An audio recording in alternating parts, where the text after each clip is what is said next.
My name is Dawn Grant Lockley. So my home life was good, but complicated, I guess. You know how we say that there was no one in the house that looked like me? So there was no one in the house that looked like me. And I wasn't really the most confident. I wanted to sing. That's what I wanted to do. That's all I wanted to do. My father especially would tell me, "You are super smart. You have no idea." And I would say, "Yeah, no, that's not true. I just want to sing." So I made life for myself difficult.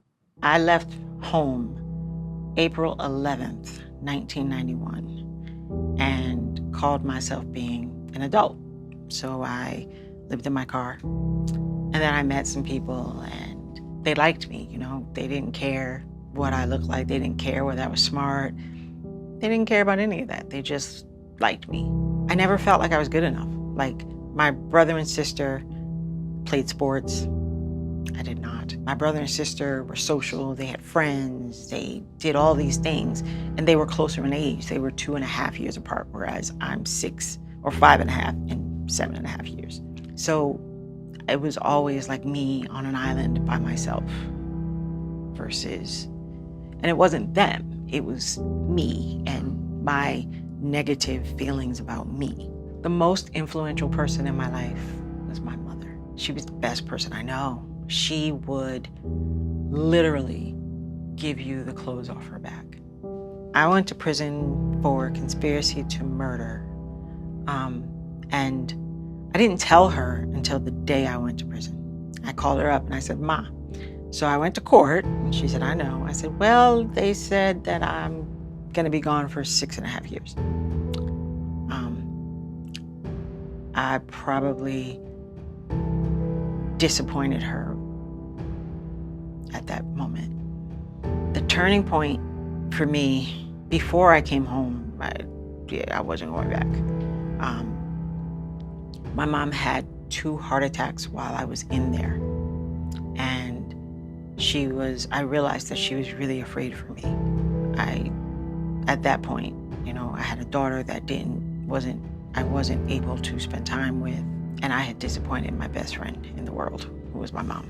So the point in which I started to do things in the community was actually, I was sitting with my therapist, and he said, "Well, what do you want to do?"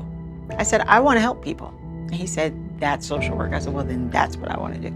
I went to Columbia University and got my master's in science for social work, and I wanted to help prevent people from going through what I did.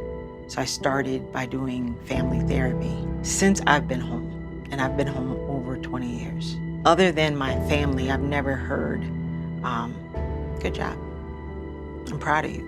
I hear no a lot because I'm formerly incarcerated.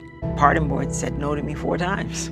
And it just seemed like what I did, everything I did, no matter what it was, just didn't matter. So being inducted into the Hall of Change says that it kind of does matter. I want to continue to help people. I believe that being inducted into the Hall of Change will allow me to reach more people versus just the people that are in my vicinity. I want people to know that you aren't a failure because you were incarcerated, and you're still capable of doing whatever it is that you set your mind to, despite your mistake, and you shouldn't have to pay for your mistake for the rest of your life.